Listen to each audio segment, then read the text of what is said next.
What's happening, everybody? This is Hugo Mendez, and welcome to episode 2 of the Dig Deep podcast.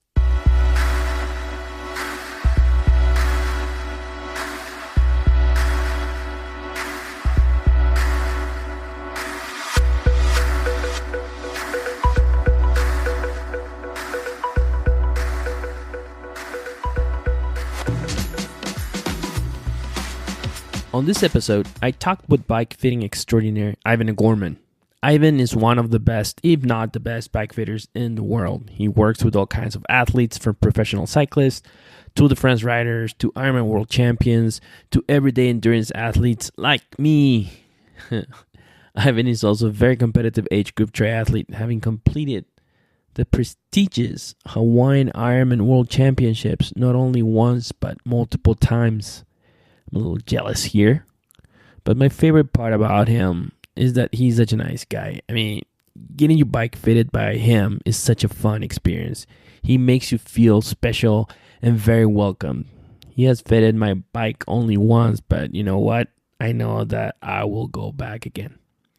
We talked about what brought him to America from his native Ireland, and also his journey into endurance sports and triathlon specifically, which I have to say, it was pretty unusual. I hope you like this episode with Mr. Ivan O'Gorman. Super excited to be here with a good friend, Ivan O'Gorman here. Thank you very much for being on the second edition of the Dig Deep Conversations. I'm pumped. Ivan, welcome. Thank you for having me. I think you're embellishing a little too much now on how great I am or how nice I am. You know, I don't want your viewers to find out about the real Ivan, but I'll take it for now. Awesome. By the way, he just made this awesome coffee, so I'm really pumped. Thanks again. Yeah, that'll get you going. We have a couple this is like my third cup, but you can never have enough coffee. Exactly. Awesome. All right, I got my questions. You know, I'm not no pressure. Sure. So let's just, tell us a little bit about yourself. I mean, you're from Ireland, but we'd love to learn more about, where you come from, where you grew up. Sure. I'm Irish. I'm from Limerick in Ireland. That's on the west coast. And we got the famous River Shannon running through it. It's a medieval castle kind of town, steeped in sport, steeped in agriculture, lots of history, good people. And I grew up on a farm there, had a wonderful childhood, was involved in so many sports, had hard-working parents that kind of gave us every opportunity you could want. My first love was riding ponies. I was on ponies and horses since I was probably 3. And, funny fact is I show jumped for Ireland, so we did a lot of show jumping and right throughout, like most of my teenage years, it was show jumping and riding ponies, very competitive, and that is a whole different world. We used to prepare a lot of young horses, bring them on and sell them, so that was good. Got to wear the green, white and gold show jumping, and then I raced bikes as a young fella, Rally Banana and other classic racing bikes that we would have had. There was a BMX track not too far from us, so it was a lot of great things, and I played a lot of rugby. Ireland's known for rugby. And played a lot of rugby. I was fortunate again to represent my country playing rugby. So, what? I didn't know that. That was awesome. Like four years of very good rugby. That's amazing. But then, wasn't good enough to go professional. But that was probably about 16 to 20. Mm-hmm. And I represented my province and then represented my country and got to play in a couple of amazing stadiums around the world. So that was a great thing. So. Yeah, that was kind of my childhood, and then I suppose more most recent kind of chapter in life is Colorado, and came over to Colorado and worked with a great company, Retooled, for several years. They really gave me all the start that I could want in the world of endurance sports. I studied biomechanics. I studied everything I could with regard to bike fitting, and Retool were the best in the game. Arguably still are the best in the game in motion capture for cycling. So I came over what I thought was 6 months to 12 months through an introduction that I got to work with them. My wife took 6 months off work. We packed up 2 bags, came over to Colorado, and 7 years later we're still here. That's awesome, because I was going to ask you what brought you to the U.S. So it was just going to be initially a few months? Absolutely. You know, a mecca like Boulder, you know, will specialize in certain things, you know, whether it's good coffee or food or, you know, sports, you know, it tends to be at the leading edge of a lot of different industries. So these guys were a startup company, but doing something that was pretty revolutionary within cycling and doing it at a relatively affordable level. What was, you know, lab grade and you know, medical grade equipment they had brought to the market for under 20,000. So it was very appealing to me to look at this niche and work with this company. And I think originally the plan was to go back to Ireland with a very good knowledge base under my belt, and then bring that kind of service to the people of Ireland. Because, you know, at that point there was actually no retool systems or motion capture systems. Bike fit was unheard of in Ireland. So, but I guess, you know, I have a good work ethic, and Boulder's not hard to fall in love with, and I worked hard, they saw that, and we formed a great alliance right up until I suppose late 2015, 2016. So, and I still have an excellent relationship with Retool. They've been bought by Specialized, and that moved in a different direction. But I suppose that's what opened up my next direction, which is where we are right now, a bike fit studio here in Boulder. Yeah, I'm gonna show you some images in a minute. But yeah, it's beautiful. Gosh, this studio is amazing. I love it. So you were part of the early days of Retool, huh? Yeah, you know, they started in 2007. I wasn't anything to do with the foundation of it.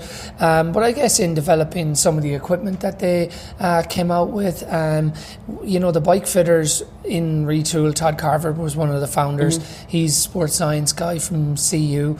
And yeah, through the work that Todd would do and that I would do, we would figure out like what kind of equipment we needed that could like improve the, you know, the outcomes of bike fits. So whether it was fit bikes and you know, other equipment that we had, and then also the education of bike fit. So yeah, you know, I spent a lot of great years there, and you know, they would probably say that I was a great servant to them, and I would say that they were great kind of mentors to me, you know. Yeah, I mean, I love it. Like having, I guess, my previous life, you know, having a background in all things marketing, I've always thought of Retool as one of those brands that, like, wow, they did, you know, they figured out a really great way to find a solution to the customer's need, and they found a great way to position themselves as, you know, I mean, now, you know, Retool is like, I think it's even a generic word, like, it's like Google, right? Did you Google it? Like, I don't know, sometimes like people even talk about that, and that's awesome. I remember the first time I got my bike fitted with Retool. I used to live in Arkansas, and I drove like 2 hours to go to Little Rock to get my bike fitted, and then it was so much fun.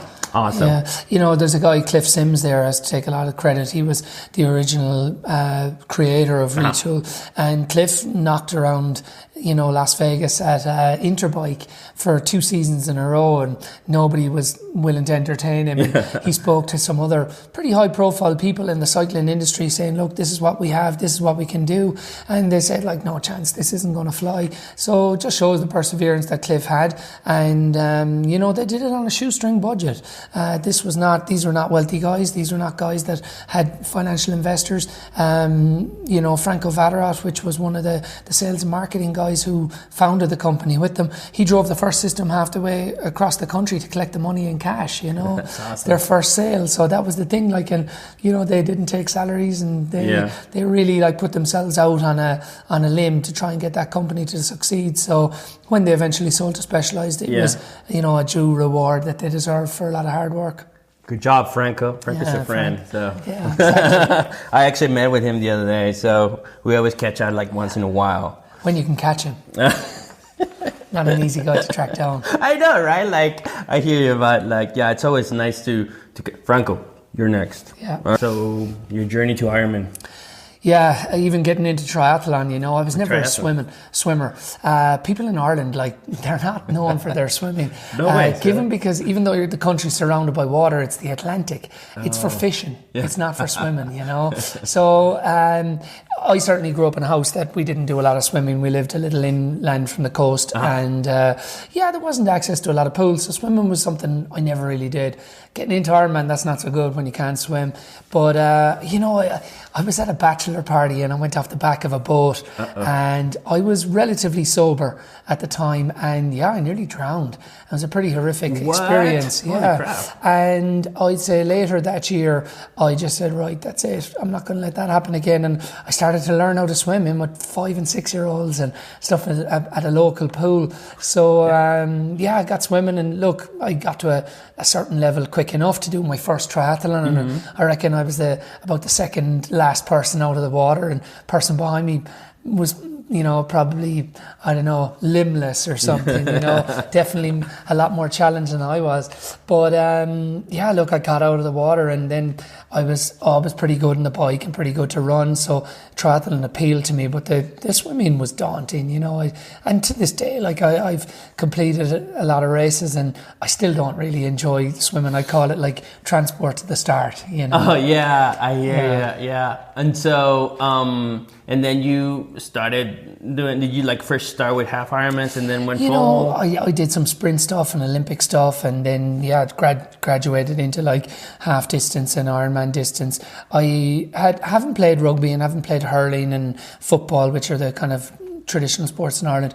I always had good running legs, so I had ran a couple of marathons. I knew what that entailed, so I think it always was in my vision to try and go long distance, because being a terrible swimmer, it means that you've got more course to catch them down. Like if you're not a good swimmer and you're doing the short distance stuff, the race is over. You don't have enough course to catch them, no matter how good a biker and runner you are.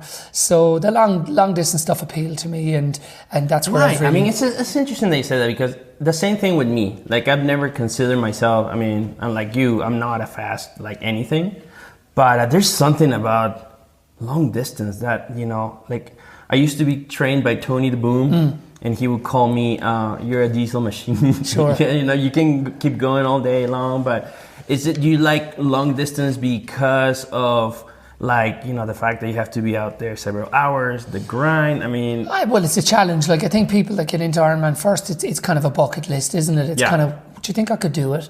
And that gets people's minds kind of, the wheels turning in their minds as to, could I do a race of that distance, and it is an ultimate challenge. Like, I suppose living in Boulder, like, we've got a skewed kind of opinion of racing, because we're surrounded like all these excellent athletes, and they make nothing of, like, going to world championships, and if you're not podium at world championships, there's kind of something wrong with you. The standard is so high in Boulder.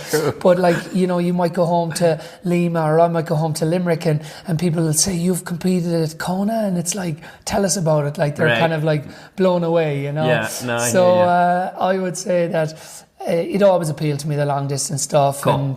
and the training, that goes with long distance triathlon is very demanding on time, I think, more so than effort in certain ways. You referred to diesel. I think, like, endurance sports at a controlled effort, you can kind of do all day. It's like, it's not too taxing on the body. Yes, like, the overall fatigue builds up and can wear you down, but while you're in the sessions and doing the sessions, they're probably not too difficult. Awesome. Ivan has been to Kona not only once, but 5 times. So that means that you've had to qualify. Seven. Oh my God, what? So your website, it's outdated then. Is it? Yeah, website's probably outdated. It's a little like myself. 7, oh my God. So that means that you've had to qualify 7 times. So tell me about that very first race that, made you qualify for your very first Kona. Like, how was your training? How was the whole experience to, knowing that you made it, the first time? Yeah, qualifying for Kona, it's a challenge for sure. I guess, look, I'm lucky that I have some pretty good genetics, and I've got, I've always been like, what we'd say in Ireland is hardy, like tough, and I think toughness is good. I think mental toughness is important.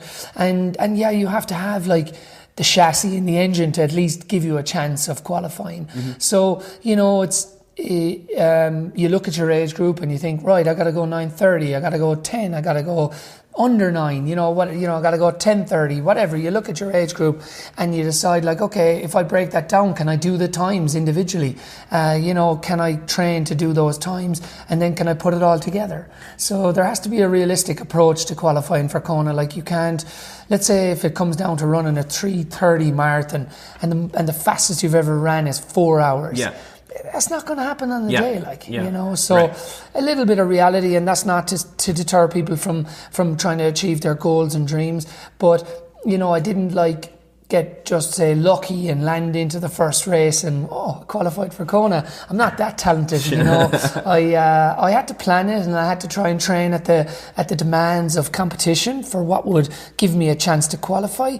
And I went in there on the day, as I do for most races, not thinking beyond what I'm doing in that kind of given minute. And if you get a bit of lady luck and things go right in the day and you can have an excellent performance, well, then the time will be the time, and you hope that will be good enough. How long did it take you to from the time you decided, okay, I'm gonna make it my goal to try to qualify until you qualified? Yeah, probably 1 to 2 seasons. Like one season where doing Ironman was putting a toe in the water, and the only goal was to complete and get it finished, and I did that. And then that was the one Ironman that I did that year. And then the next year I was like, that went pretty good. If I could go like 30 or 40 minutes faster, I might have a chance of qualifying for World Championships. So then I entered an Ironman to try and give myself a chance of qualifying that year. And first one didn't work out, actually, and then that was a May race, and then I was here in the United States, and I went to a June or July race and qualified on that one, and then went to Kona. So I like that, the fact that you reverse engineer, from the ultimate goal, or the goal, okay, I need to make this time, and then you start thinking, okay, this is how much time I need to, it needs to take me to finish the swim, bike, and run. So I like it. I like the approach a lot. One of the things that I'm just trying to focus on this year personally is to regain discipline. Like, I used to think, okay, I want to feel motivated, I want to be motivated. But one day I thought, you know what? Like, motivation, you're not always going to have it. So you need to be disciplined. So tell me more about, like, especially, for when you get ready to qualify for Kona, or like when you do Kona, tell me more about your discipline philosophy. You have any kind of rituals or any kind of routine? Love to learn more about it. Like discipline, sure, you're constantly evolving, like with discipline and work-life balance and routine, and I suppose motivation, isn't it? Like, it comes down to motivation. If you are motivated, you can be disciplined. Like, if you're not very motivated, like, you're probably not going to be disciplined. So I think for me, like, the motivation it comes from wanting to give it an honest crack. I was always rare to kind of like give it your best shot. Don't half-ass it. If you're going to do it well. Yeah. And I think when I pretty much approach most things in life with that kind of mentality, it means that, look, as a dad and a couple of kids and a beautiful wife and a business to run and all the responsibility falling on myself, you become very self-motivated. Right. So that motivation means that if I apportion a lot of time or whatever time to racing and to my hobby, that I can't squander that time, So for me, like, if I get up at 5 a.m. and I want to be back at 7:30, I don't have, 20 minutes to be faffing around in the hot tub and doing a half session. And like, I'm either doing quality or I'm wasting not alone my own time, my family's time. Yeah. So I think time is a very precious thing, and that's the thing that drives me, that, look, if I'm going to say I'm going to race Ironman and I want to race it well, and I allocate 15 or 20 hours a week to it, I better do that right, Right. So I think time is the motivator, and that forces the discipline for me. Awesome. Love it. Yeah, I will tell you about the first year I tried to qualify for Kona.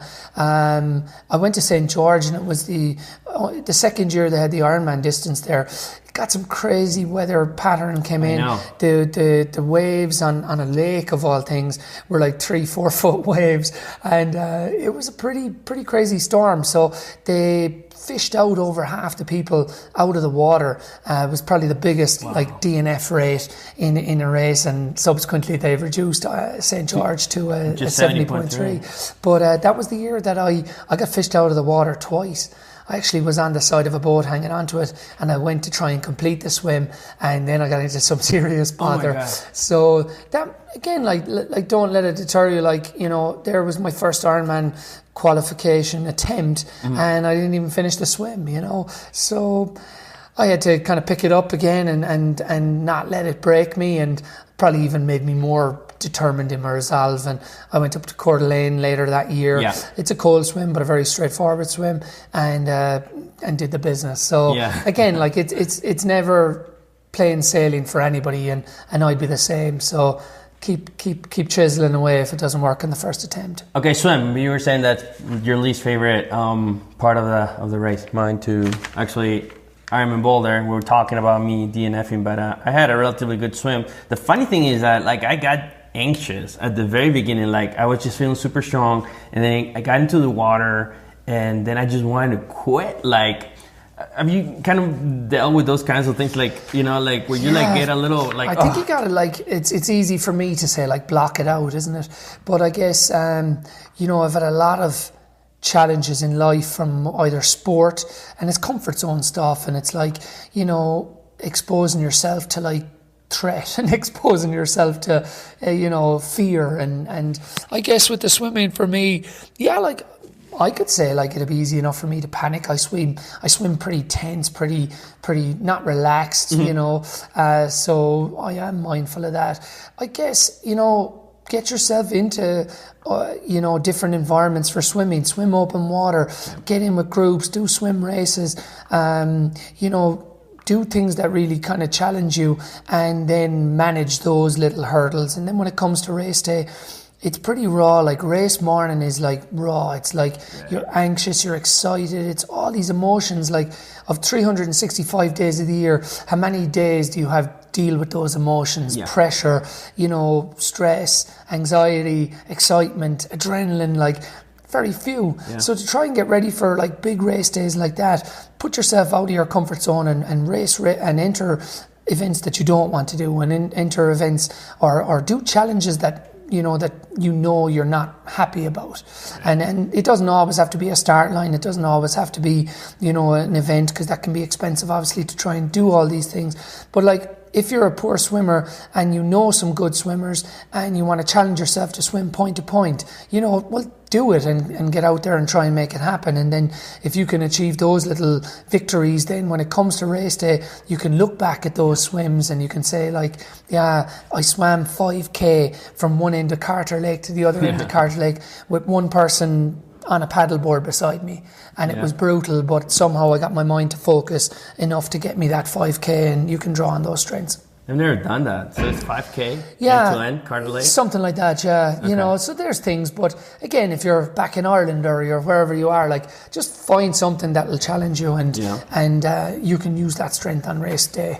Do you have any particular goals for 2018? Like, I mean, racing, training, like in life? This is like a very philosophical question. Isn't it? Like, look, all my goals are surrounded or founded from my family. You know, it's like I'm an old dog now, so like with young kids and a wife, you can have a little element of selfishness, but it goes on the back end. For me, like, it's family and it's work and it's racing, and it's in that order. And my 2018 goals are probably like a lot of people's, and the goals are one thing, it's like executing them are the other, you know. So for me, like, my first goal would be to kind of execute things a little better than I did in 17. So just be a bit more applied, be a bit more, you know, demanding of myself to how I do things, and obviously I'm applying that to my family, to my work, and to my own kind of training. So awesome. Look, family goals, I want us all to be healthy and happy and just enjoy every day. You never know when it's taken away from you. Yeah. Work goals, learn something new, challenge myself with new, knowledge and education, and see where I can try and improve on what I do. Have fun doing it, and see what that'll bring me. And then racing goals would be, I've qualified for Kona again, so here comes number 8. I qualified in out of Arizona at the back end of this season, and in 2017 my racing goals very much went to the back, and I accepted that. That was no problem. I had qualified for Kona, but I really didn't start training until about 10 weeks before it. And I gave my entire year to creating this business that I have here. Well, at least opening a brick and mortar. My wife was working with a company in Ireland. They were over and back to Ireland. We tried to juggle that, where she was living with the kids in Ireland for half the year. It was a hectic year. And, listen, I have to give kudos to her for how she keeps us all going as well. She kept a career going, and was raising kids and was putting up with my bullshit.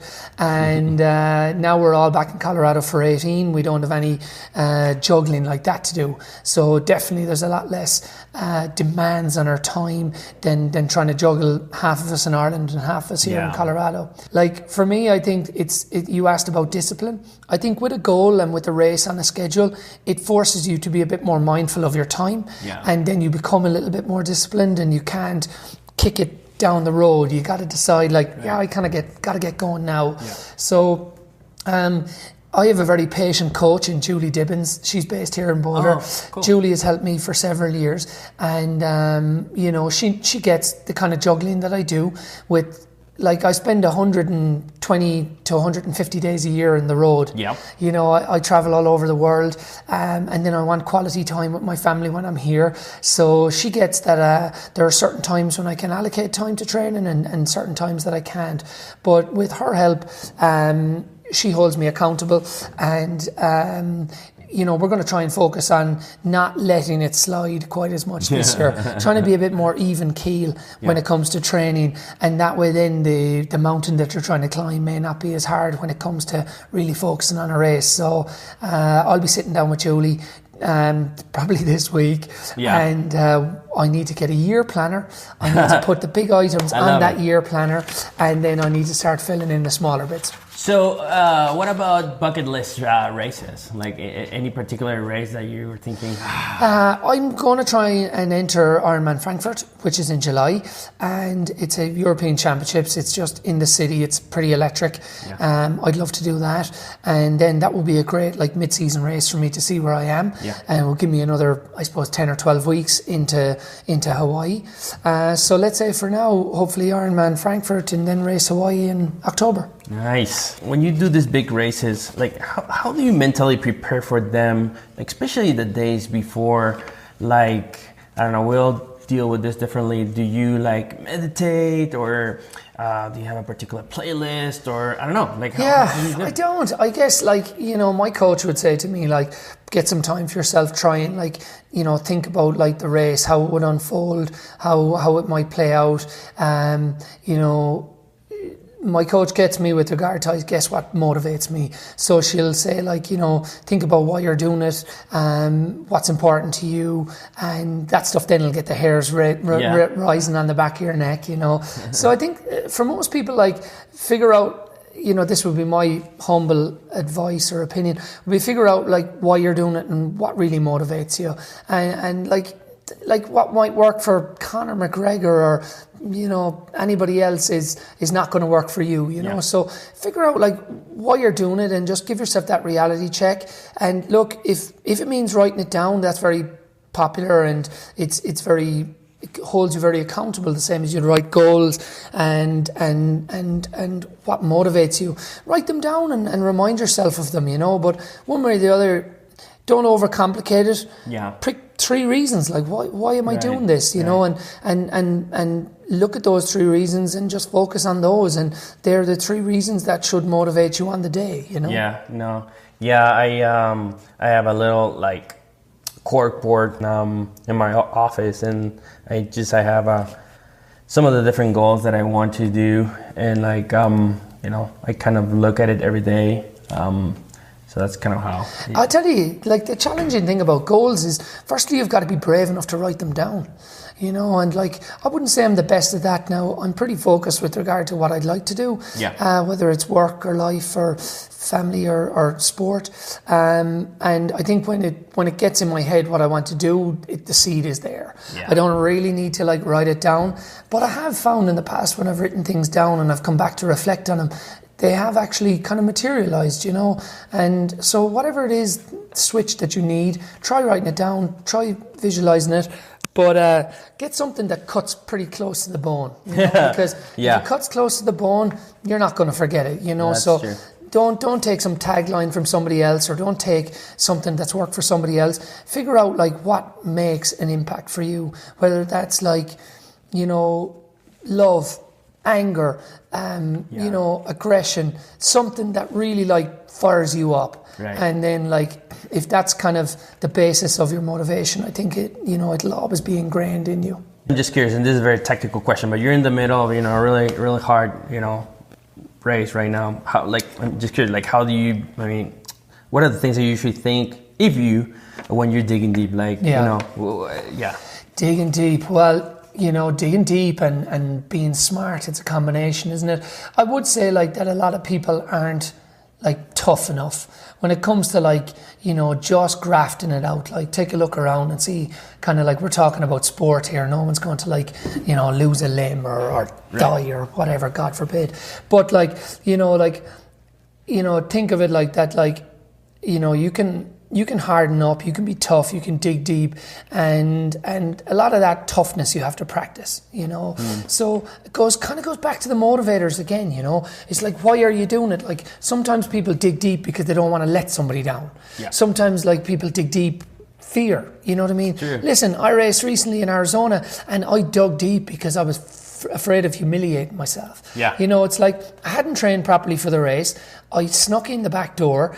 I'm on a start line and I'm like, oh my God, I shouldn't be here.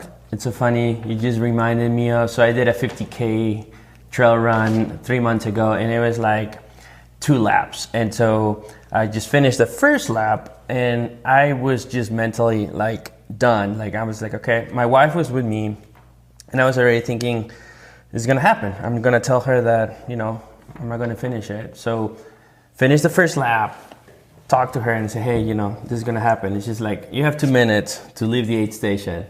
So she didn't even give me any, and I love that she did that, because like that kind of tough love that sometimes you need. And yeah, I had to dig deep really that second lap, but it was not as bad as I thought it would be. Yeah, digging deep and making smart decisions, they're not to be kind of mixed up, because I think in Ironman racing, like, things are going to change, on the day. And there's a coach in Denmark called Frank Jacobsen, works with Sansigo. That's all part of Crowy's entourage. Uh-huh. And he said to me at a race about 4 years ago, he said, tomorrow, just make 2 smart decisions and you'll have a good day. That's all he said. Mm-hmm. And he didn't like say, that's going to be on the bike, or that's going to be about pacing, or it's going to be on anything. He just said, like, make 2 smart decisions. You'll have to make 2 smart decisions. And funny enough, if you're out there for that length of time, like, you will have to make decisions. Yeah. And so, try and be, I suppose, aware of your capability. It comes back to your training. Be aware of like your limits. The only way you're going to find out your limits is blowing yourself up. But try and blow yourself up in training. Don't blow yourself up in a $2,000 day out in Ironman, like, figure out like what your limits are in training, and then try and use those cues to make decisions. Then when you make that decision, then what do you have to do? To back yourself, and you've got to dig deep and try and get the job done. It's funny. I was just thinking, try to blow up yourself in training, not during the race. Like, when I DNF'd Boulder, I told myself, no big deal, move on. But I didn't realize how much it affected me, because, I don't know, first I was really well trained, and 2, put all this effort and time and money into, I had recently bought that bike that fitted for me, and I was like, yeah, I didn't really realize that that DNF affected me, as much as it did. But good. tons of good learning. Race days hold you accountable, you know. So I suppose like you're trying to learn lessons from your mistakes in training. You're trying to learn lessons from other people's mistakes. Yeah. And then on race day, you're trying to execute. Right. Race day is not a day for trial and error. Race day is a day for execution. Yeah, that's true. And you know, again, it goes down to money, your motivators. Like generally, money isn't a healthy motivator, but it can be a serious kick up the ass if it costs you $2,000 to get to a race day. Or you add up all the money that Ironman costs between equipment and training and this and that. Like honestly, I don't want to add up the money. For me, what's more valuable than that is the time away from family or the time that you're given to your hobby, and that's for me always the biggest motivator for me. And that's not because I have plenty of money, but it's like I really no great regard for money. I understand we all need it, and I work hard to earn it and try and earn as much as you can and have a great lifestyle for your kids and like afford them a good education going forward. For me, it's kind of like it comes back to the time, you know, but don't let race day be a test day, you know, test yourself in training and let race day be a day of execution. Don't worry, the next time I won't be looking at my watch, so I won't have a bike crash. Yeah. All right, 5 quick questions. Quick questions, with Mr. Ivan. Favorite beer besides Guinness? Go. Ooh, I would say I like favorite beer besides Guinness. We'll give it to Powder Keg here in Niwot. Come check it out. They do some great beers. Brew them right here in the village. I don't think I've been there. Yeah, it's good. Yeah? It's good. Any particular one you like? Hey, everybody likes a nice lager, likes Pilsner. Yeah. You know, so I could give it to Heineken, or I could give it to, I'll give you another one. I love the Kona brewing. Yeah? Yeah, that does something for me because I guess, you know, it's so associated with the race. I was just going to say, it tastes like, you know, Ironman Hawaii. I love it. So, name one person, okay, dead, alive, celebrity, athlete, it doesn't matter, who you would love to do a bike fit. You haven't done before. That's an interesting one, isn't it? I don't think about that much. I would say Georgie Best. He's a famous Irish soccer player, played for Man United. Really? Georgie Best. Yeah. Check him out on YouTube, see some of his moves. He said all the money he made from soccer, and he was one of the most amazing soccer players to play in the Premiership. He said all his money he spent on women and cars and drink. Yeah. And the rest he squandered. That's awesome. All right. So last time that I was here, you know, while you were doing, you were fitting my bike, we were listening to really good tunes. You're big into music, so any favorite artists or, you know, songs that you've been listening to lately? I know it's difficult, right? But yeah, again, there's some great artists out there right now. See, my kids are influencing me now, so we're like anything that they kind of get into as well, but vice versa. We always have a couple of dances after dinner.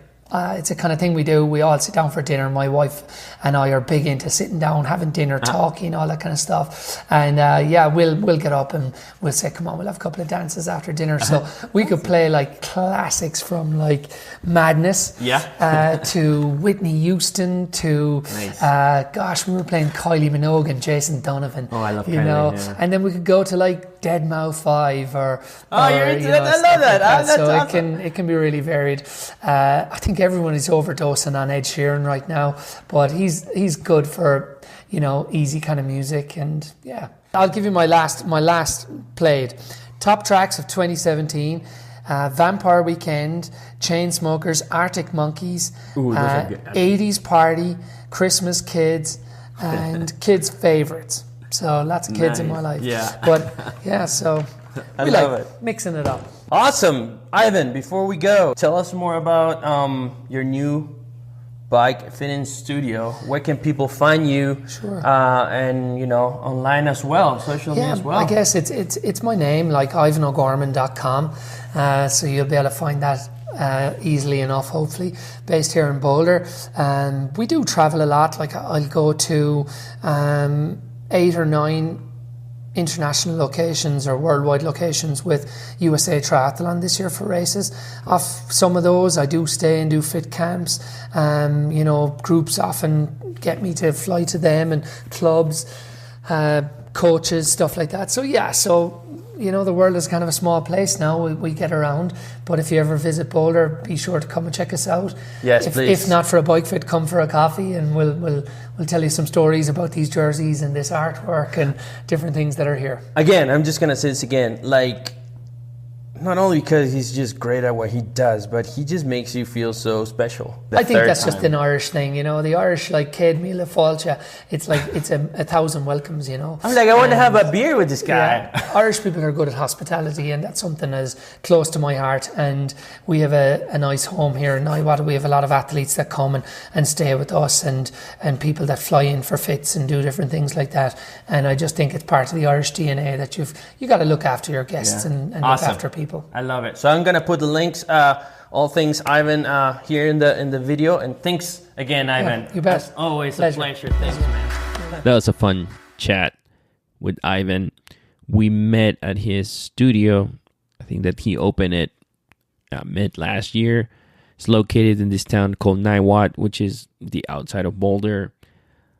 I thought it was a pretty crazy way to get you motivated to learn how to swim. That's a funny story, but one of my favorite parts about this conversation is that Ivan is very disciplined about the way he uses his time. He travels a lot. He's a businessman. He's a family man, but he always manages to find time to get his training done. And I think that's one of the reasons that makes him so successful, not only in business, but also as an athlete. So that was really, really cool. Again, thank you very much for listening to this episode. If you're ever in Denver or Boulder and you need a bike fit, I really invite you to stop by his studio. Just go to his website, ivano'gorman.com, to schedule an appointment. And if you have any question or feedback, please send me an email at hugo@digdeep.us. Thanks again, and I hope to see you again in the next episode of the Dig Deep podcast.